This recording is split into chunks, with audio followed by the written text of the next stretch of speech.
You look at your dog every single day, and that is exactly why you can't see it happening. A little while ago, you were sitting in an exam room, cold table, that clean, sharp smell. And a vet, kind, capable, and about 40 seconds from the next appointment, said one word out loud: overweight. And something in your chest went tight. Because you looked over at your best friend sitting on that table, wagging, trusting, looking right back at you like you're the whole world. And he looked fine. He looked like he always has. He looked like your dog. So you smiled. You nodded. You said something about the holidays. You clipped the leash on and you drove home. And you didn't say it out loud, but somewhere on that drive, a quieter thought climbed into the passenger seat and sat down next to you. What if I've been loving him with food? And what if it's costing him time? But what if I told you that the reason you couldn't see it isn't denial, and it isn't laziness, and it absolutely is not a lack of love? What if I told you the reason is baked right into the way human eyes are built, and that every pet parent I know has been fooled by the exact same thing? And what if I told you there is a test that takes 10 seconds, costs nothing, needs no scale, no appointment, and no special equipment, and it will give you an honest answer tonight with your own two hands on your own living room floor before this video is even over? Hi everyone, I'm Dr. Ben Carter, your neighborhood veterinarian, and I want to start with the thing I say to every pet parent who sits down across from me on this topic. No guilt in my clinic, only education and love. Because this is one of the most common things pet parents ask me about, and it is also one of the very few where the fix is almost entirely in your hands. I hear the same 3 sentences over and over. He's not fat, he's just big-boned. She's fluffy, it's all coat. The whole breed is like that. And here's what you need to understand about those sentences, my friends. They aren't excuses. They're not you lying to yourself. They are what a loving brain says when it's looking at something it cannot actually measure. I've said versions of them about my own dogs. Every honest vet has. So here's where we're going today. First, I'm going to show you why your eyes betrayed you and why that's not your fault. Second, I'm going to teach you the rib check test, a hands-on check that takes 10 seconds and tells you more than a bathroom scale ever will. And third, we're going to build the actual plan, what you can do tonight in your kitchen and what you change over the next few months so this doesn't quietly creep back. If that sounds useful, hit that subscribe button before we start, because the next section is the one that changes how you see your dog. And honestly, you may want to grab a notebook for the numbers coming up in part 3. Let's talk about the enemy. Because the enemy in this video is not food, and it is not treats, and it is certainly not you. The enemy is invisibility. Here's what I mean. Think about the story of the frog in the pot of water.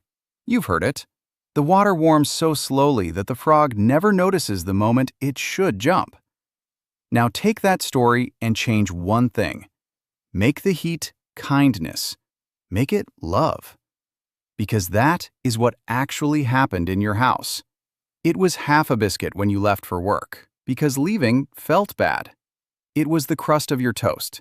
It was the extra scoop on a rainy day when the walk got skipped. It was the crinkle of that treat bag and the way he came skidding around the corner, ears up, absolutely certain that you are the greatest human who has ever lived. Nobody could resist that. Nobody should have to feel terrible about it. But each one of those was 1 degree, and you were standing right there in the pot with him, looking at him every single day, which means every single day he looked exactly like he did yesterday. Your brain doesn't store a photograph, it stores yesterday. That's the trick. That's the whole trick. The one person on earth who was guaranteed not to notice a slow change in your dog was the person who loves him enough to look at him every day. And it's worth saying plainly, this is not a rare problem. Surveys of veterinary clinics suggest that well over half of the dogs walking through our doors are carrying more weight than is ideal for them. Over half. That is not a nation of careless owners.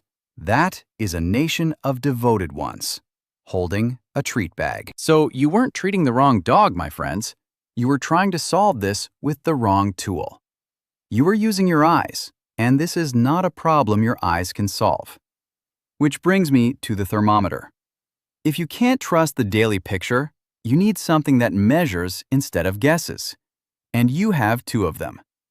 One is a photo of your dog from 2 years ago. Go find it later tonight, and I promise you your stomach will drop a little, and that's okay. The other one is better, faster, and you're holding it right now. Your hands. Here's the reveal, and it's the thing I wish somebody had taught every pet parent on the day they brought their dog home. In veterinary medicine, we don't judge weight by looking. We judge it by feeling. There's a whole system for it, and the heart of it is so simple you'll have it memorized in about a minute. Your dog's weight in pounds tells you almost nothing on its own. A lean Labrador and a heavy one can be 20 pounds apart and both be normal for a lab. What matters is what's actually sitting on top of the ribs.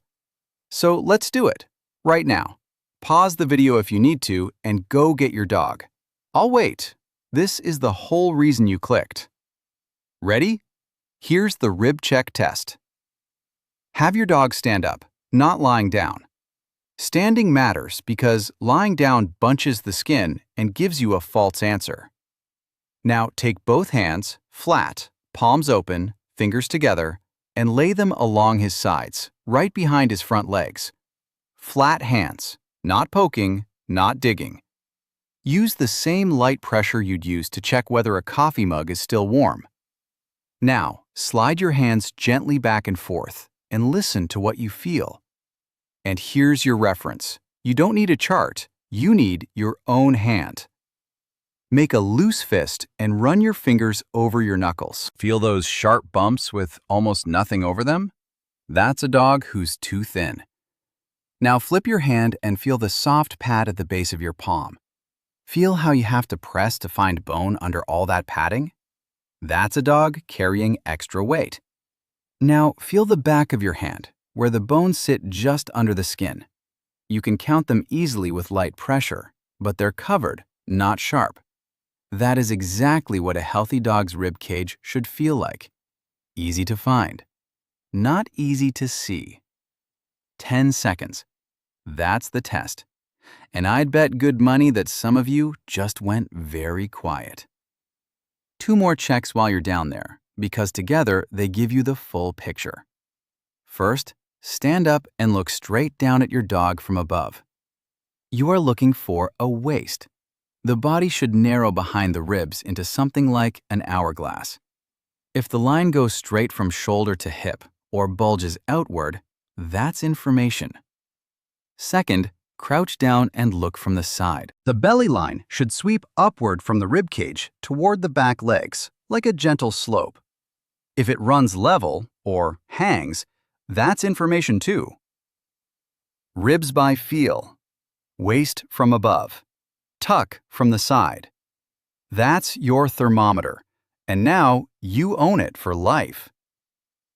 Now, let me tell you why this matters more than almost anything else we talk about on this channel, and I'm going to be careful and honest with you here.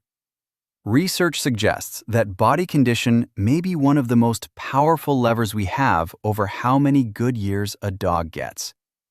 There's a well-known long-term study that followed a group of Labrador retrievers across their entire lives, where one group was kept lean and the other was fed more generously. The leaner dogs lived, on average, meaningfully longer. And, just as importantly, the study suggested they developed signs of joint disease later. Not a different dog, not a different breed.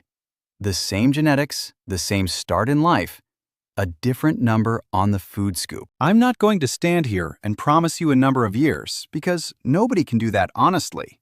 But in my experience, and in the experience of most vets I know, extra weight is the single most common preventable thief of comfortable, playful, stair-climbing years in dogs. It puts load on every joint. It makes breathing work harder. It's linked with a range of chronic conditions that we then spend years managing. And here's the part that gets me right in the chest. Picture the story I see in my exam room constantly. A golden doodle, 7 years old, whose owner tells me he's slowing down, must be getting old. He doesn't want to do the second lap of the park anymore. He hesitates at the bottom of the stairs. And the owner has quietly started grieving a little, thinking this is just what happens now. Then we work on body condition together over about 4 months, and that owner comes back and tells me the dog brought them a toy at 9 at night for the first time in 2 years. That dog wasn't old, my friends. That dog was carrying a backpack he never got to put down. So let's take the backpack off. Step 1 is what you do tonight. Step 2 is what you change so this doesn't quietly creep back. Let's start with tonight, and the first job is the one nobody wants to do. The treat audit. Here's the simple science. Think of your dog's daily food as a bucket, with a line drawn on the inside. Meals fill it most of the way. That line is the top. Everything else you hand him during the day, every biscuit, every dental chew, every crust, every "he was so good at the vet," pours in on top of that line. And a bucket doesn't care how much love was in the pouring. The correct way is not to stop treating. I would never ask you to do that, and honestly, I wouldn't do it myself. The correct way is to give treats a budget. The general rule most vets use is the 10% rule. Treats should make up no more than about 10% of your dog's daily calories, and the other 90% comes from balanced food. For a lot of dogs, 10% is smaller than people expect. Sometimes it's one modest biscuit, or a few small training pieces broken up. So here's your exact instruction for tonight. Take one sheet of paper, stick it on the fridge. For the next 24 hours, every single person in your house writes down every single thing that goes into that dog. Every crumb. No judgment, no editing, nobody's allowed to be defensive about it. This is not a trial, it's a measurement. Almost everyone I've ever asked to do this comes back genuinely shocked. Not by their own list, but by the combined list. Because dad's been giving one, and the kids have been giving one, and nobody knew. And if the numbers scare you, here's the budget alternative that has saved more dogs' waistlines than any diet food on the shelf. Swap volume, not love. Plain green beans, fresh or frozen, no salt, no butter. Carrot coins. A couple of blueberries. A spoonful of plain canned pumpkin, not pie filling. These let you keep the ritual. Keep the crinkle, keep the joy, at a fraction of the load. Now, the vet warning on this one, and please don't skip it. If you're using peanut butter as a treat, you must read the label for xylitol, sometimes listed as birch sugar. It is genuinely toxic to dogs, and it is showing up in more products every year. Grapes and raisins are toxic and never belong anywhere near a dog.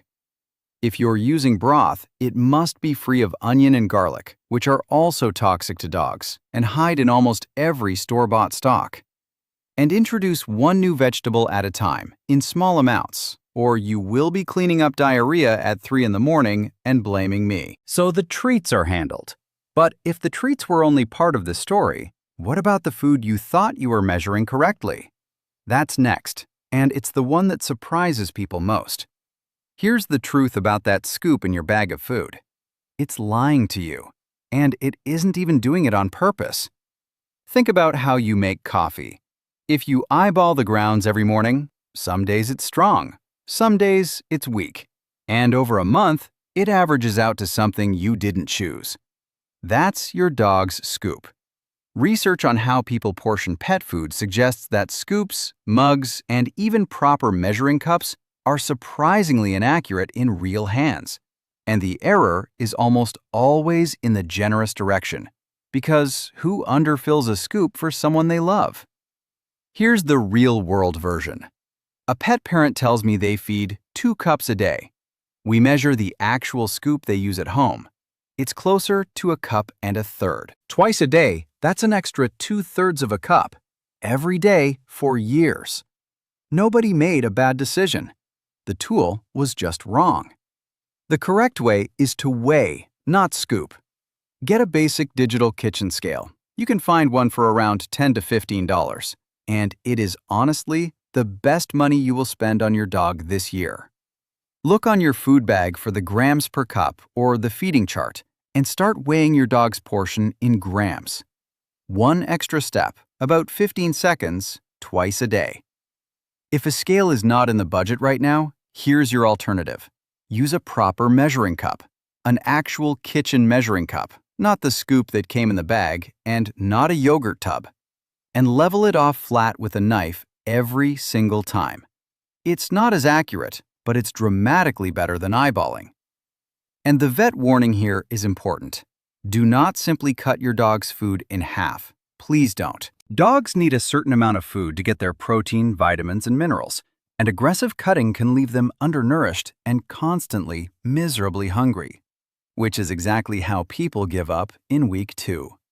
Small, boring, sustainable changes win this one. And never, ever give a dog human weight loss products of any kind. Now, this only fixes the outside, the mechanics, the math. Now we have to fix the inside, so it's far less likely to come back. Let's talk about the number nobody gives you. How fast is safe? A reasonable, safe rate of weight loss for most dogs is around 1 to 2% of their body weight per week. For a 60-pound dog, that's somewhere in the range of half a pound to just over a pound a week. That sounds slow. It is slow. That is the point. Slow is what protects muscle and keeps your dog feeling well. And a dog losing weight slowly is a dog whose owner is still doing this in month 4. So here's the protocol. Weigh your dog every 2 weeks, not every day. Same scale, same time of day, ideally before a meal. Many veterinary clinics will let you pop in and use the lobby scale for free, and I'd encourage you to ask. It also turns the whole thing into a positive visit where nothing scary happens. Write the number down and give it 8 to 12 weeks before you judge whether the plan is working, because 2 weeks of data is noise. And here is the single most important structural change in this entire video: the household jar. Simple science, everyday version. You cannot bail out a boat if someone else is quietly drilling holes in it. And I promise you, nobody in your house thinks they're drilling. Here's the fix. Every morning, measure the entire day's food into one container on the counter. All meals, all treats, all of it. That jar is the day. Meals come out of that jar.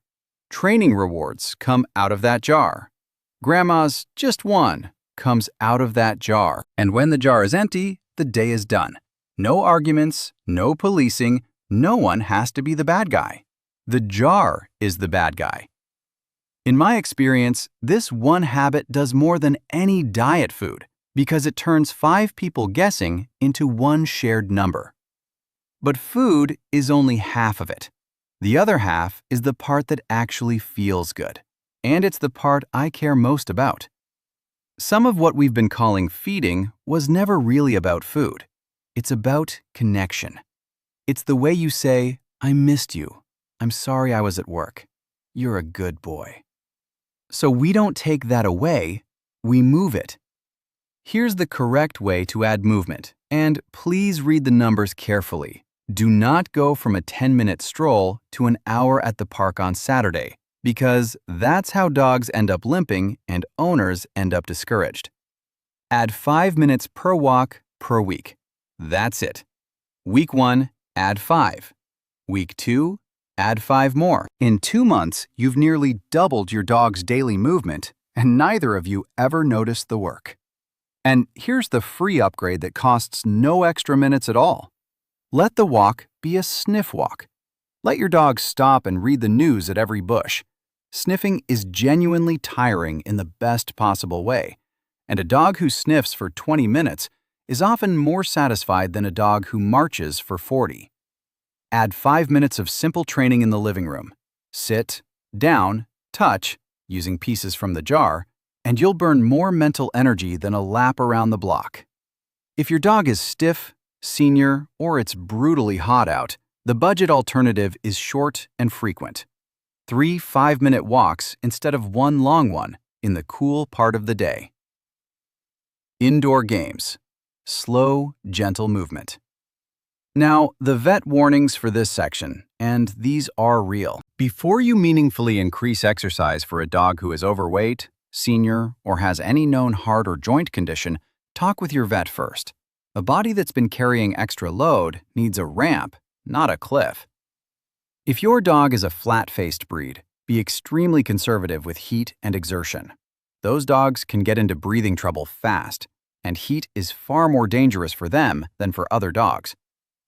Check the pavement with the back of your hand before you walk. If you can't hold it there comfortably for 7 seconds, it's too hot for their paws. And if your dog is coughing, stopping to breathe, or lagging behind on a walk they used to handle easily, that is not stubbornness, and it is not laziness. Stop, go home, and call your vet. Which brings me to the most important section in this video, the one where I tell you where I stop being useful. Everything I've given you today is home care for a healthy dog carrying extra weight. But sometimes weight is a symptom, not the story. So please, call your vet and book a proper visit if any of this sounds like your dog. If you're feeding honest, measured portions and your dog is still gaining, that needs blood work, not willpower.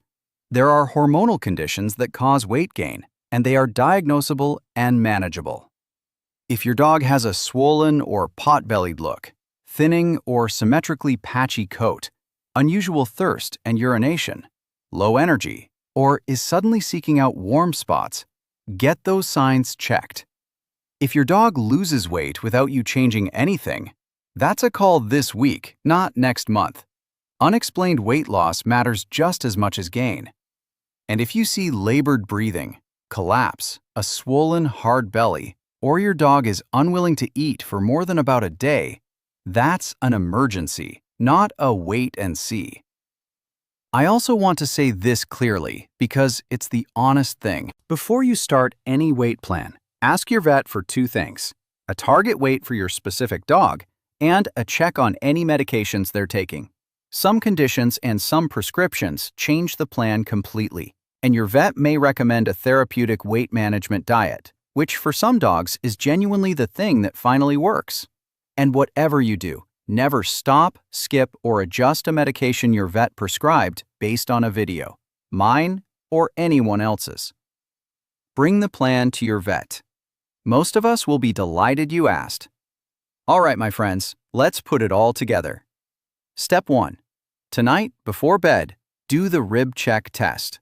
Flat hands, standing dog, light pressure. Back of your hand, not your knuckles, not your palm. Then look from above for the waist, and from the side for the tuck. 10 seconds, and you'll know where you actually stand. Step 2. Put a sheet of paper on the fridge and run a 24-hour treat audit with everyone in the house. Then set the 10% budget and swap volume for green beans, carrot, or plain pumpkin. Reading every label for xylitol or birch sugar and keeping onion, garlic, grapes, and raisins nowhere near your dog. Step 3. Stop scooping and start weighing. Kitchen scale, grams, 15 seconds, twice a day, and no crash cutting. Step 4. Set up the household jar. 1 container, 1 day's food and treats, and when it's empty, it's empty. Step 5. Move the love. Add 5 minutes per walk per week, let them sniff, add 5 minutes of training, and check with your vet before ramping up if your dog is senior, stiff, flat-faced, or has any heart concern. Then weigh every 2 weeks and get a target weight from your vet. That's the rib check test and the plan that follows it. And listen, you don't have to do all of this tomorrow. Please don't try. Pick just one thing from this video. If I could choose for you, I'd choose the 10-second test tonight, because everything else gets easier once you actually know. Because here's the thing I really want you to take from today. That word in the exam room landed hard. It landed hard because you love him. A person who didn't care wouldn't have carried it home in the car. And you were never blind, my friends. You were close. You were standing right next to him every single day of the slow warming, which is the most loving place to stand and the worst place to see from. But now you've got the thermometer. It's not a chart. It's not an app. It's not another appointment. It's your own two hands on your best friend's ribs, telling you the truth that your eyes were never built to tell you. And the change that took 2 years to sneak up on you can start turning around tonight, quietly, on your living room floor, with a dog who thinks he's just getting an extra cuddle. The fact that you watched this whole video proves how much you love them, and trust me, they know it. You are your dog's only advocate. Nobody else is going to do this for them. So here's my question of the day, and I really do want to hear it. What's your dog's name? And which one step are you trying first? Drop it in the comments. I read as many as I possibly can, and honestly, seeing your dog's names is my favorite part of doing this. If this helped you see something you couldn't see this morning, give it a like. It helps this channel protect more dogs. Subscribe if you want more no-guilt, real vet guidance every week. And share this with a friend whose dog has been just big-boned for a couple of years now. You might just change their dog's life, and they'll never know it was you. Give your dog a gentle scratch behind the ears for Dr. Ben. Stay safe, trust your instincts, and I'll see you in the next video.